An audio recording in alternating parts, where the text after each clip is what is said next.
Welcome to Speaking of Partnership, the show that brings you the personal partnership stories of experts from all walks of life so you can turn their stumbling blocks into stepping stones to healthy, long-lasting partnerships. I'm your host, Ken Bechtel. You know that the partnership game is not easy, but it's so worth it. If you're struggling with attracting or maintaining partnerships, go to speakingofpartnership.com right now, click on the big red button, and attend a free webinar on the secret to starting your ideal partnership today. Now, let me introduce you to today's guest. I'm super excited to bring you today's featured guest, Riana Milne. Riana, welcome to the show. Hi, Ken. Thank you for having me. Hello, everyone. Yeah, it's great to have you here. And, you know, I had never planned on saying, Riana, welcome to the show. Well, it's good I'm here. Thank you. I know. It's awesome. No, I say that because I know we've been trying to connect for quite a while, and this is cool that we finally got our schedules together, so I appreciate that. And I know. I want to let our listeners know about you because you're awesome. You know, thank you. One of the things well, I'm just going to share this with everybody because it's going to probably blow their mind like it blew mine. So Riana Milne is a certified global life, dating, and relationship coach. She's also a life and dating coach for a new docuseries called Radical Dating, Finding Lasting Love Over 40. Mm-hmm. She's the host of a former TV show called Lessons in Life and Love, an educational speaker, a licensed mental health counselor, and a certified trauma and addictions professional. And she's been doing this work for over 18 years. On top of that, she's a best-selling artist. She has 5-star rated books, 2 of them. One's called Love Beyond Your Dreams, Breaking Free of Toxic Relationships to Have the Love You Deserve. And the other is Live Beyond Your Dreams, From Fear and Doubt to Personal Power, Purpose, and Success. And these books address life transitions, personal transformation, and relationships both with yourself and with others. Now, Riana lives in Florida, and she offers online virtual coaching courses for both singles and couples. So do me a favor, Riana, would you just take a minute and if there's anything we missed in there, certainly fill that in, and then give us kind of a glimpse into how you got started doing the work that you do? Sure. Well, I'm also a mom and a grandmom. I have 2 amazing daughters and a couple grandsons and one more on the way. So awesome. I'm very excited about that relationship in my life. How did I get started in coaching? Well, I was a psychotherapist in year 2000 and enjoyed helping people, but I always had more of a coaching style. And I just found traditional counseling to be too limiting. And I went to RCI, Relationship Coaching Institute, for 2.5 years to get certified as a life coach and love coach for singles and for couples, and started to develop my program. And what I love about it is my VIP clients have full access to me. So they can email me unlimited, they can text me, they have phone emergency calls, plus we work by Skype or one-on-one in Delray Beach, Florida. So the transformation is so quick and powerful because when they're struggling and have a moment, they don't have to wait till their therapy appointment. They get me by instant access. So the transformation is really, really incredible. And it's just very powerful. We form a relationship almost like a family. I become either the mom or the mentor or the sister that perhaps they didn't have when they were growing up. So it's a very close partnership relationship that I have with my clients. It's very special. Nice. Excellent. Well, I want to ask you something because what I've found is, when it comes to partnership, a lot of times, we all get off the page sometimes. That's kind of how life works.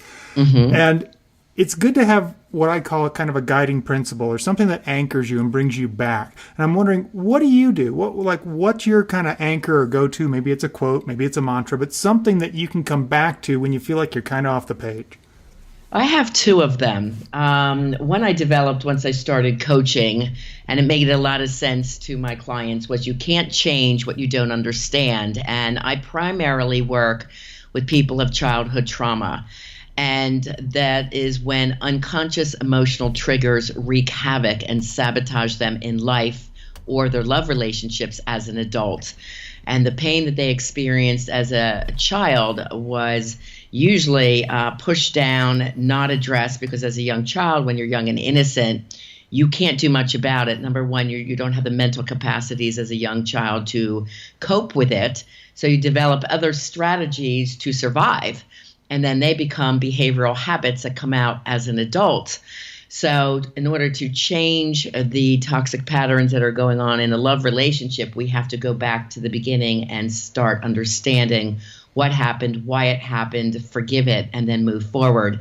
So it all begins with understanding the past, and then we can change it. And then another quote I have is, and I've had this for many years, help yourself by helping others. So when clients come to me, if they're depressed, for example, by reaching out and helping others in some way or some capacity, or I do some business coaching, people, once they find purpose in their life, become incredibly happy and they love their work, and their life then has meaning. So they help themselves by helping others in some form or capacity. So those are the two quotes that I use. I love those. Those are great. Mm-hmm. And, it's so funny because they're both super simple. Yeah, they totally are. It's like, well, of course I can't change something if I don't understand it. And, yeah, it's really interesting because I want to ask you about this because I know you focus on working with, that childhood trauma. Right. And one of the things that I run into is, and I'm wondering how you deal with this as a professional counselor in this area, is where people have maybe had some therapy on their work and they worked on themselves, and then they turn into these armchair diagnosers of everyone else. That's cute to say. It's okay that they want to empower themselves with knowledge. I'm totally great with that. But I do ask my clients when they come to me, come with an open heart and an open mind. Because they think something is a certain way, but yet their behavior is acting out in another. Mm-hmm. So we go very, very deep with this topic. And you asked how I got into this. I mean, if you'd like, I'll tell a story of how this became my passion topic, since you're all about stories here. I was very happy in doing my counseling / coaching style, which is very motivational and inspirational. And I married a man that I thought was my perfect soulmate. We were introduced by his school superintendent, so it was a great introduction. He was very handsome, very charming. Everyone loved our relationship. My kids adored him. I really saw going into my future and my retirement with this man. He was a middle school principal, and students loved him, community loved him, right? Everything just seemed perfect. And then soon after marriage, things totally changed. And one day, this is when I was working with kids in trauma in the school systems myself. I was in a school in Vineland, New Jersey, and had a practice going, also part-time. So everything was going great. And then there's a knock at the door, and he says he's suddenly lost his job. He's not allowed to return to his office. I'm there, why? We got just back from a blissful vacation. Everything seemed perfect. And this guy I love so much, we had 3 marriage ceremonies. We had one in Paris, we had one in Cancun, and we had one in front of our friends in Atlantic City. Wow. So nobody suspected that anything was wrong. Well, he was caught with porn on his computer and having an affair with a teacher. So this totally caught me by total surprise. I kind of entered into a post-traumatic response. And I wanted to figure out why he did what he did. This is leading to the quote, you can't change what you don't understand. And I was like a mad woman, tried to research, why did I not see this? I'm a motivational change agent. I'm a minister. I'm a great mom, a really outgoing woman. And everything seemed to be really blissful in my life. So it really jolted me. And over 250 books I had read to find the answers. And this is where the answers came up about childhood trauma. And I started looking at all the relationships I had and that I was attracted to in my life. And all the men that I had chosen had some form of childhood trauma. One of the terms that's more old-fashioned is ACOA, adult child of an alcoholic, and then they added over the years, or other traumas. And there's 9 traumas. And I started looking at, 10 traumas. I started looking at the 10 traumas and I'm like, oh my gosh, yeah, I have a couple of these. I wouldn't have defined them as trauma. I thought they were just normal. For example, I grew up and I was bullied as a kid. I was tall and skinny and big glasses and, not until I got into modeling was that perfectly fine, and I modeled for 33 years and that's where I got my confidence levels. And, but I was bullied a lot as a kid. And then one of the other ones, so that's under personal trauma, but other personal traumas could be that you might have had a medical condition when you were young. Certainly overweight kids are teased. I had a beautiful African-American girl in my office. She said, no, my family dynamics were perfect until I hit this one. She goes, oh my gosh, I was the only black girl in an all-white school. I was horribly teased, never felt like I fit in, wasn't good enough. And what came out in her adult relationships was she was very jealous and controlling because she didn't feel good enough. She always thought her man would leave for somebody else. So it's really interesting how it comes out. And then I had also what's called a no-fault abandonment. My father, as I did not know at the time, was like James Bond. He was FBI, CIA, and he was gone a lot from the house. So that's called a no-fault abandonment when a parent travels a lot for work. And I remember as a kid always saying, when dad's coming home, where's dad? It was always hoping for him to come home because he was emotional and loving and fabulous. However, my childhood trauma big wake-up call was when my brother and I, as curious, crazy kids that we were, we found a Foot Locker in my dad's office and we opened it up and we thought, oh my gosh, what's in there? Is it treasure? He travels all over the world. What's he got?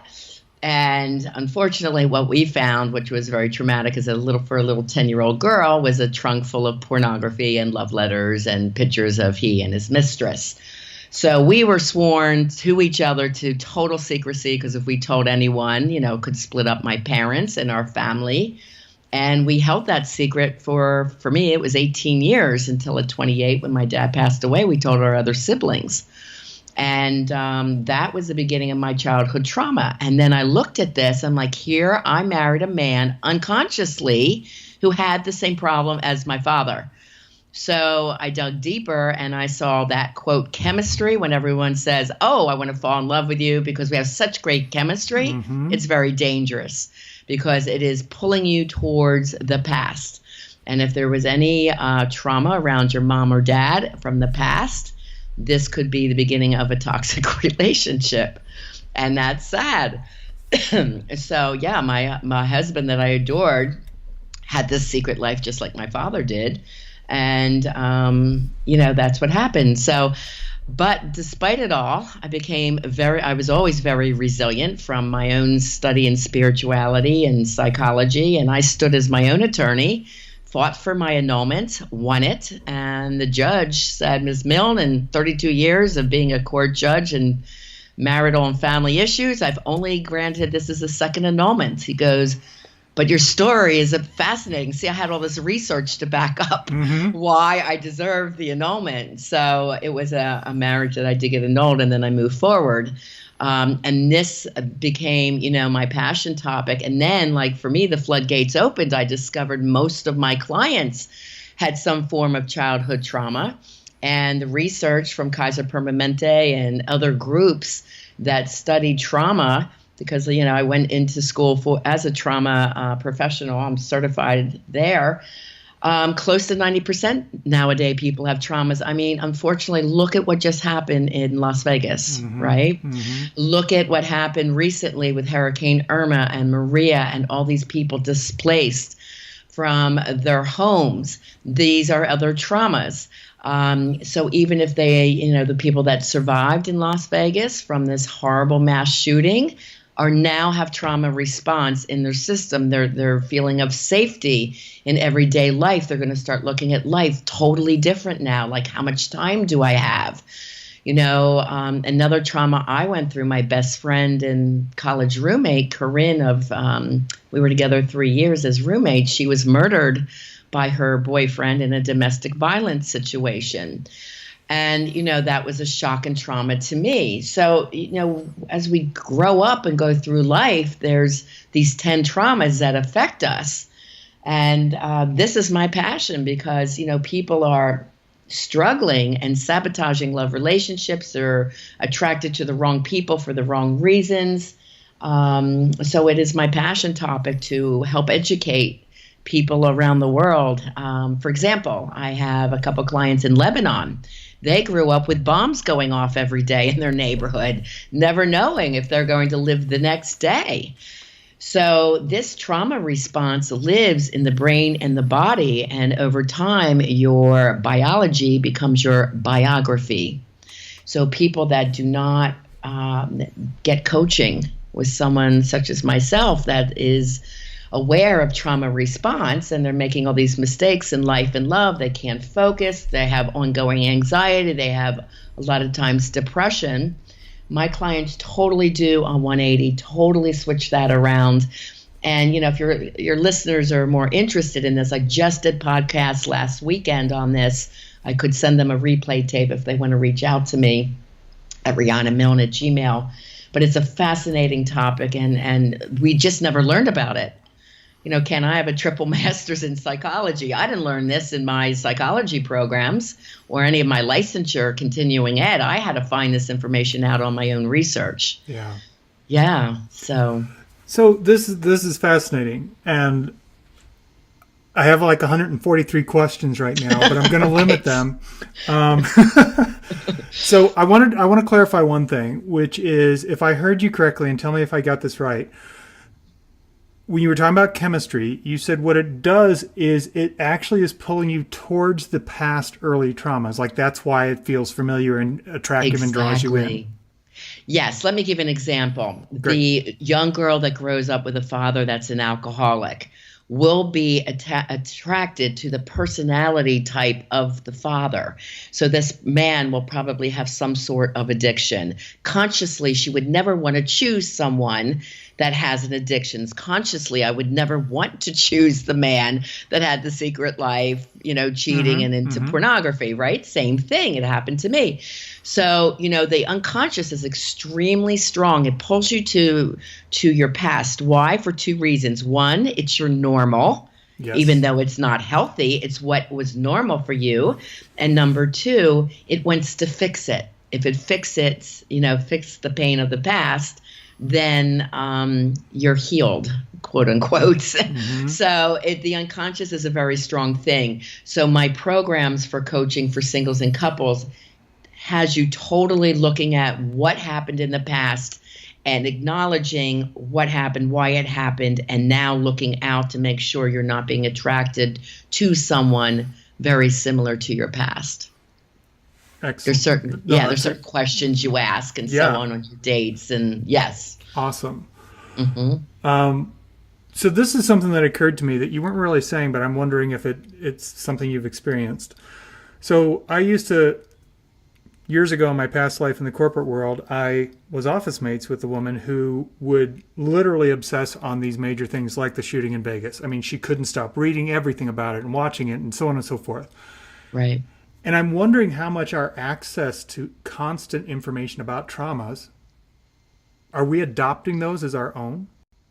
Yeah, it's very sad. I mean, it is a fear factor for all of us with all the terrorism in our lives. Mm-hmm. And it just, the first thing I said how sad, my grandchildren are growing up in a world like this, let alone my daughters.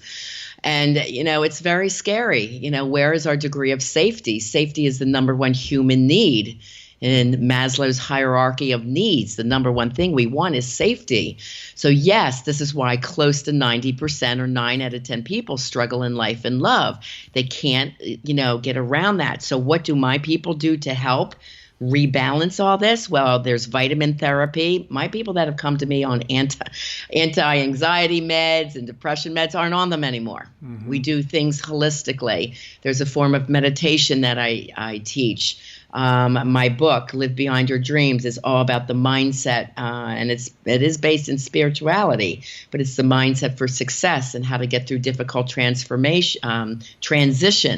by using this Watch Me motivational mindset for success. So your mind is your most powerful tool to get you beyond trauma response. So it is a system that I teach. My VIP clients are with me for 6 months, and then my virtual school is 3 months. So this is what they're learning. It's a mindset for success. It's the self-talk that you learn to do within your own mind. You learn to go from a negative And most humans, this is done in research, 8 out of 10 humans, most of the things they think about are negative based or fear based, dark thoughts. And my people, after coaching, it's the opposite.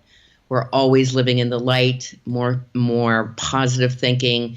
If something negative comes up, we know how to look at it differently. If people say something that offend us, we know how to talk through it in a more calm and loving way. They learn the communication skills not to do fast trigger reactions, and the emotional triggers are based on past pain. So it's an incredible journey that to see the people transform, and it happens quite quickly, but we're fighting it. I describe it like a rainbow. As they're on the one side, the left side, where they don't understand what's going on. And then they get some knowledge and they do better, then they're going to slip. And then they do better and they slip. But eventually they get over that big rainbow to the other side where there is a pot of gold. And once they learn these skills, they never have to learn them again. They've got them, and if they're having a hard time or they struggle, they pick up that part of the book or the notebooks. And go through the exercises and do them again, to make sure that their mind is staying in the light and in the positivity versus letting these negative events get to us like they can. Yeah, absolutely. Absolutely. Yeah. So I'm wondering if you would do this for us, because I think this would really be helpful for everyone, is because obviously, 90% of us are walking around here with trauma. That means we're pretty much going to run into it, either us or them. Right. So, in our partnerships, that's what's going to happen. So why, can you walk us through the process of why things turn toxic that seem to look good at the beginning? Yeah, that's fascinating, isn't it? Yeah. Yes, because the people of trauma, the children of trauma, have incredibly big hearts. They want love in the worst way. So when you meet that person as you're out there dating, they seem amazing. And this is the strong attraction. They're charming, they're outgoing, they usually have great humor, they're very attentive, they text you a lot, they're like so excited to have love. And one of the warning signs actually is asking you to get married too early, almost like desperate to have that love. But initially this seems really great. And then after the time period is usually 4 to 9 months where things start coming out, because people can wear their perfect face initially for a while. Everybody's on their best behavior when they first meet, then things normalize. And then if something happens, you could see jealousy happening or control, or can you wear this instead of that? Or, that person's looking at you when we're out. Why, are you looking back? And it's like, no, I'm looking around the room. What's going on? So all these strange things start coming out. And that's when the triggers are going to happen. And it's usually once you're engaged, you're married, or committed. You start living together or you become exclusive. And then these signs come out that, there's some kind of, and I don't want to say desperation, but like insecurities come out, or the anxieties come out because they're just not feeling sure about themselves. So, for example, like I said, if someone's controlling, they didn't feel a sense of control when they were younger. That's usually what happens, or they weren't, feeling good enough. Someone that lies a lot, and, you meet some people that lie for no reason. It's like, why are they lying? They don't have to lie about that. Well, when they were young, lying became a survival skill. Let's take the little boy that came home with the F on the test, and boy, if I get an F, I'm going to be beat today. I better change it to an A. Maybe I'll get away with it. And then they get away with it. It's like, whew, great. And then lying becomes a survival tool, and then it just happens all the time when they become an adult. And they become pretty good at it. They're like expert liars. So Martha Stout wrote a good book, The Sociopath Next Door, where her research shows 1 in 25 people are sociopathic, where there's just no remorse for using someone or taking advantage of someone. So when you're a very kind and loving person and open-hearted or spiritually based, we tend to attract that type of person because they want that nurturing so much. That's the nurturing they didn't get when they were young. So they're very attracted to that kind, loving, nurturing person. Yeah. So that's brilliant. And when you're talking about, like, these things show up like 4 to 9 months because you can only keep that, smiling face on for so long. Right. how is that different than, say, the person that's like has those same kind of I don't remember the word you used instead of desperation, but that kind of like needy behavior in the beginning. Like they're like, oh, I need to talk to you all the time, or where are you going? What are you doing? All that kind of stuff. How is that different when it's from the beginning? Well, again, toxic or those of trauma will attract those of trauma. So the other person likes the attention. They love the attention. So the little boy that might have been beat at home and had a horrible childhood experience would learn when he go to school to be either really funny, he was a class clown, or charm his teacher because he wanted love and attention from the female teacher if his mom was mean. So, they learn to be charming and funny and outgoing at school to feel loved and popular. So it's really hard to diagnose it in the beginning. That's why I say to my clients, don't beat yourself up for not always knowing. But now when they're out there dating, they have the 20 questions to ask. And we can't help it if we've come from trauma. It is what it is, but we can change it. We can change who we're attracting. We can change our degree of knowledge around it. We can see, if someone else is of trauma, have they worked on themselves and gone through coaching to make sure the dynamics are no longer there. That's why when couples come to me and, one is a little bit more severe in their behaviors and they're acting out, let's say they're in chronic affairs or they're cheating, because what often happens, let's say the woman is working, and she's not giving the man the attention he wants or he needs. It's not like it's her fault. She's working. She's part of the team. She's helping to support the family.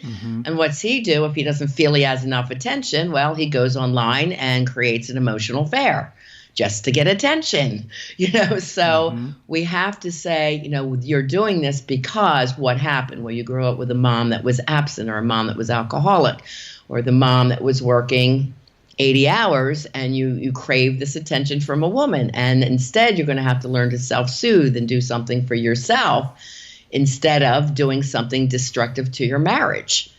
So close to 60% of marriages are falling apart. Yeah. And look at the family dynamic today. I'm one of the baby boomers. I grew up primarily with a mom at home, but she was largely angry because my dad wasn't home, so she was not warm and fuzzy. It's the dynamic we grew up with. But the kids growing up in the millennials, most of the parents were out working, or a lot of the families were split. And these kids had to come home, open the doors, do their homework, get something to eat. Nobody was there. It was lonely. It was scary. That's part of neglect. Neglect is one of the 10 traumas. So these are the people that may want more attention. So it's really fascinating what comes out. So one of the top words that we work with is integrity. And that's doing the right things when nobody's looking. Yep. And when you're high in integrity, then your self-esteem is high, and you're going to stop yourself from doing something wrong, even though your emotional trigger may be pulled towards it. Your mind is now strong enough to stop it and know why it's coming up for yourself, know what to do mentally to stop it, and physically change the environment. So instead of being on the computer, it's like, I'm feeling anxious. Let me just go to the gym, or let me go meditate. Or let me go pick up a good book and get my mind into a better place. Just because my wife is working, nothing is wrong. That kind of thing. So it's the mindset tools that I teach to help people, cope and get beyond this, so it's not destroying their relationships or their life. Yeah. Yeah. And I love that you were talking about not just, for the individual themselves to get more awareness about their traumas, but also be able to identify what they may be partnering with in somebody else by asking the appropriate questions. So it's exactly powerful from both sides of the equation, which is really, really cool. Yeah. And then another thing to look at, if your listeners are someone of childhood trauma, that I want them to look at their mom and dad, because usually their mom or dad came from trauma. My father lost his dad at age 12. He was in a construction accident. He died from gangrene, actually, back in that day. So he and his brother had to go out and be the men of the family and work hard to support the family at 12 and 13, and as well as go to school, and became a super athlete so he could go to college. So, what was the trauma of your mom and dad? And what was the result of that came into your life, and then my parents grew up in the Depression. So my mom was not emotionally loving. I didn't hear the words, "I love you." And she would say, well, there was no time for that. We grew up in the Depression. We all had to work hard. So, us and the baby boomers, I did the exact opposite for my daughters. It's like, "I love you," and hugs, wherever they go anywhere. It's like, yeah, Mom, I know, So, but that was part of healing for me. I have a great mother-daughter relationships with both my girls. So, there is a way to heal your past, and the important thing is to look at it. And what I want to warn the parents and the grandparents listening is, look at your children and grandchildren. Are they growing up in a toxic environment? Can you help them? If they're struggling, if they're engaging in some kind of addiction, pills are really big today. Alcohol is always an issue. Mm-hmm. But the opioid addiction problem is rampant in beautiful homes and hometowns. What is going on? Why are these kids depressed? All the girls with eating disorders or cutting. I used to work with kids in schools. They had childhood trauma, the ones I was dealing with as a crisis counselor, and I worked with kids from kindergarten all the way through college. So, don't just fluff that off and say, "Oh, she'll outgrow it, he'll overcome it." No, these kids need help. Make sure they're with a coach that, knows what's going on with trauma and can relate to these kids. It goes through the generations, so you've got to learn what to do to stop the generational pull. Yeah. And, luckily I learned early enough on that, my girls are extremely successful. One coaches around the world. Alexi, she has 15 million followers. She's the new millennial speaker, Alexi Panos. She's incredible. Oh yeah. Alexi's been on the show. Oh, well, there you go. There's my daughter. And she's pregnant, Ken. I'm going to be a grandma. I know. I saw that. Congratulations. So excited. Oh, you didn't know that we were mother-daughter, did you? I didn't. No, I've had Alexi and I've had Preston on the show. And Preston, her husband. Yep. So it's a really exciting time for them. So, she's knocking out of the park. And my other daughter, Stefana, became very successful as a young age, working for a large company, and is a super mom. So, this pattern can stop. And, actually, I want to develop a parenting course, to teach, parents how to raise successful kids. Because it's really, really needed, empowering kids for success who are fearless. And since Lexi, mm-hmm. She's fearless, my girl, putting in water wells since the age of 20 in Africa. And it's like, okay, got to go follow your bliss. Mm-hmm. So it's amazing stuff, when you have this information and then you just stop the patterns. So now there is no patterns going through my generation anymore. Yeah, that's so cool. Mm-hmm. So let me ask you this, because we're getting towards the end of the show, and I want to ask you, what if you could pick one thing, one bit of advice that you would give our listeners about your work in relationship to partnership? What would that piece of advice be? Don't wait to get help. People just keep trying to figure it out, and I was very forgiving. And I wanted love to work, and I wanted my marriage to work, so I kept forgiving. And unfortunately, nobody was really doing trauma work when this incident happened. It just didn't exist. And it's certainly not a life coach that could move us forward. Most therapists don't do this work either. So don't wait. Get help immediately. If your partner won't go, you start. And then usually what I found with my couples, when one starts, the other one eventually comes in for help. And don't ignore it in your children. So important that our children become empowered today and help change this world that we're living in. So that would be my words of advice. Absolutely, 100% agree. Yeah, it's unfortunate, right? Because because of the access we have via the internet, you can get tons of information, but that doesn't make the transformation happen. No, it's, again, I put together a 200-page workbook, and then my books, Live and Love, are all part of the system, plus my knowledge as a coach and a therapist. I wear three hats: the trauma professional, the psychotherapist, and then the life and relationship coach. So all those dynamics play a part of how I help people get beyond this from their past and move forward in a life that they're absolutely passionate about, and have the love that they desire and deserve. That's the most important thing. Yeah. Life is hard. You want to feel really connected with your partner. Absolutely. No, that's fantastic. And I mean, I think it's extremely clear that we've barely scratched the surface on this topic. So do us a favor, Riana. Would you let our listeners know, how do they contact you? How do they learn more about what you do? Oh, absolutely. And I'd like to extend some offers to your listeners as well. Well, my website is rianamilne.com, RianaMilne.com. And once you get on there, there is free book downloads. About 50 pages of each book are available for free. And I offer a free Life and Love transformation strategy session, which is a $500 value. You just fill out the little pop-up form. It comes directly to me. Tell me a little bit about your story, what you're struggling with, and we will meet one-on-one through Skype. And then I'm also offering a $1,000 scholarship bonus to help you get beyond childhood trauma, to have the love and life you deserve. And I'm enrolling right now for the fall term for Dating to Mating for singles and Relationship Rescue for couples. So if you reach out to me and you decide that that's a great fit for you, you will get a $1,000 scholarship just for reaching out and mentioning Ken's name in his fabulous show. That is fantastic. Thank you so very much. You're welcome. You're welcome. No, I mean, this has been awesome. Your stories and insights, just absolutely incredible.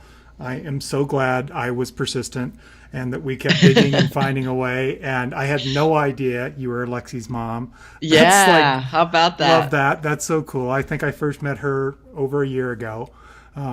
Just amazing what her and Preston are doing. And that's so great that you've got a grandbaby on the way. So congratulations again. Yeah, it's exciting. Another change agent coming into the world, right? Exactly. So exciting. That's fabulous. Well, thank you again. And thank you for being on the show.